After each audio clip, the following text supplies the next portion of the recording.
Borax-based homemade ant bait can be effective but requires careful placement because it poses risks if accessed by pets, children, or wildlife.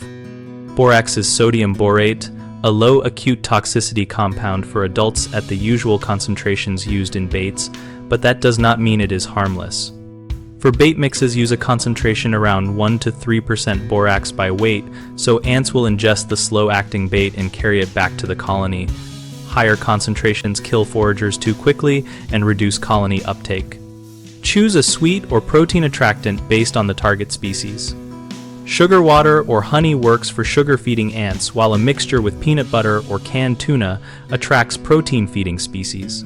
Place baits in shallow containers with small openings or on cardboard squares to limit access, and check them twice daily so you can remove them once activity declines.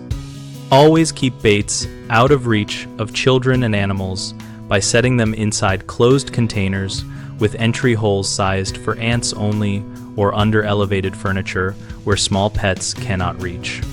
Wear disposable gloves when preparing and placing bait, wash hands after handling, and store borax in a labeled, child-resistant container away from food and living areas.